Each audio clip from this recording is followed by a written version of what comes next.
The Sports Source is brought to you by Fast Frame. Turn your memorabilia into a work of art.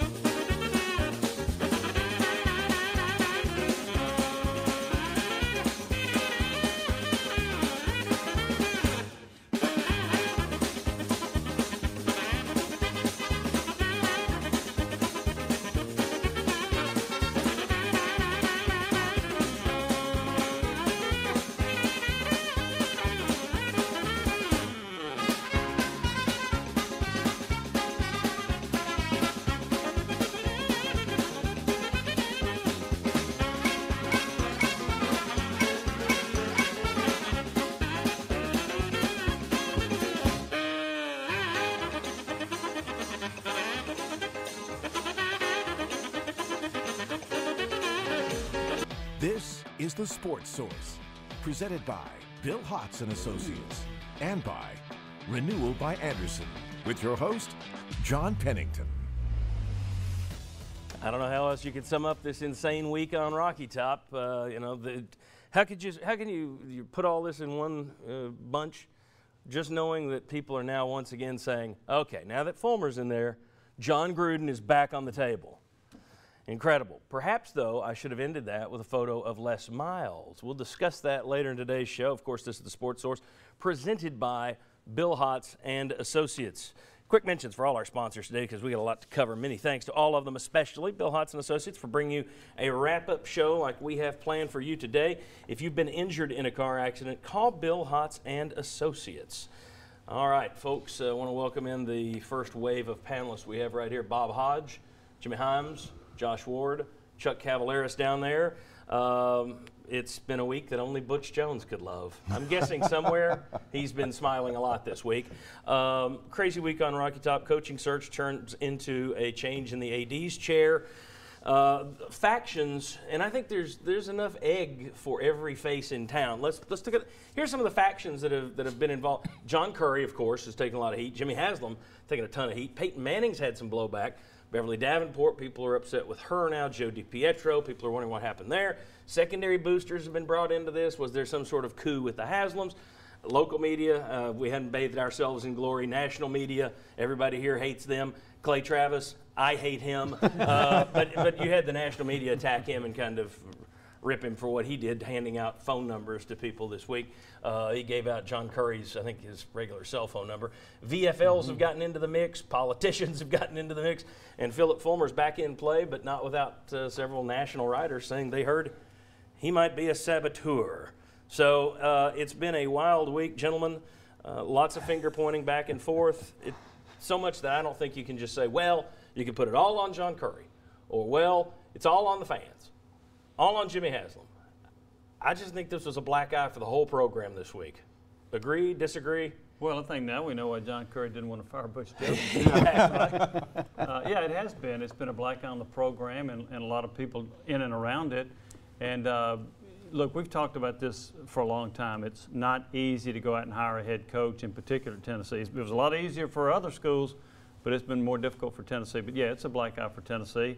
And this has been going on, probably that black eye's lasted at least a week, right, since last Sunday. Gentlemen, who's in control at this point?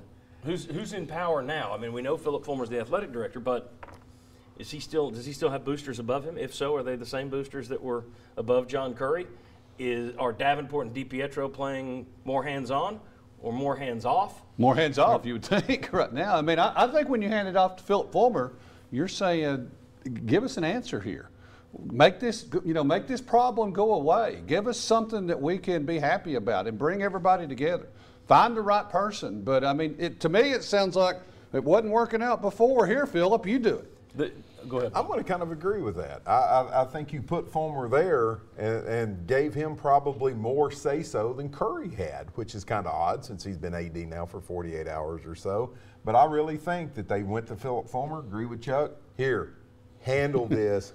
And we're going to go over here and work on saving our jobs. Well, here's the thing about Philip Fulmer doing that, all right? I think everybody, we'll talk about whether or not he's the right guy for the job, but you put Philip Fulmer in place, and I think that eases a lot of fears. The problem is He hasn't been involved in the search. I think that's one of the reasons there were possible issues, overthrows. He wasn't involved. He's never done a coaching search before. So even if you're saying, give it to this man that's all UT and we trust, it's still even risky to do that because here's someone who, let's give it to a man, we trust you to do it. You've never run a search and you haven't done anything in terms of vetting people, but go get them, Phil. I think that looks equal.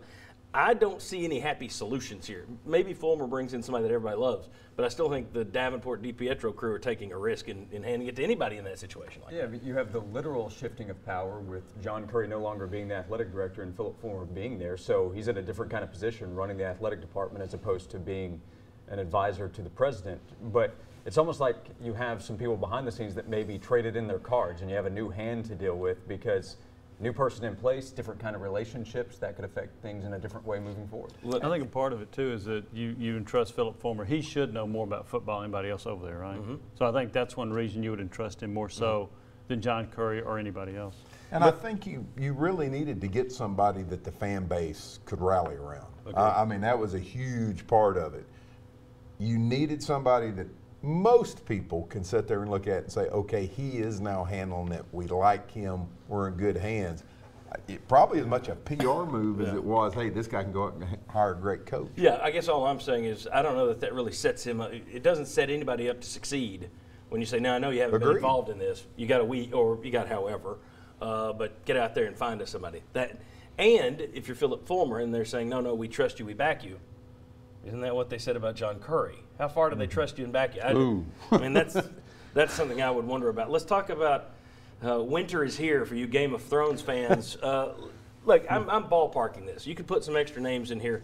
I'm going to throw this. This is kind of what it looks like in terms of who's been battling with who since 2008. Remember the head coaching job when Philip Fulmer was pushed out. Thunder Thornton, big booster. He wore a Fire Mike Hamilton hat around the suites, I think, after that move was made. Excuse me. Mike Hamilton, John Currie were involved in pushing Philip Fulmer out, and big Jim Haslam, rather than Jimmy, I think, allowed that to happen. I don't know that he was behind it, but he could have stopped it and didn't. 2017, fast forward to this past AD search, you had Fulmer and Charlie Anderson. They thought that Fulmer was going to get the AD job, and then out of left field, surprising to both of them, was the name John Currie, who had the backing of Jimmy Haslam and Peyton Manning. Everybody agree with this so far? Okay.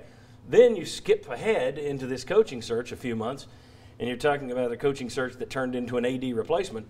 Fulmer, Anderson, Thornton, I'm guessing, versus Currie, Haslam, Manning. Now, I'm not saying there's bad blood between Manning and Fulmer. That's not what I don't even know that there's horrible blood between Jimmy Haslam and Philip Fulmer.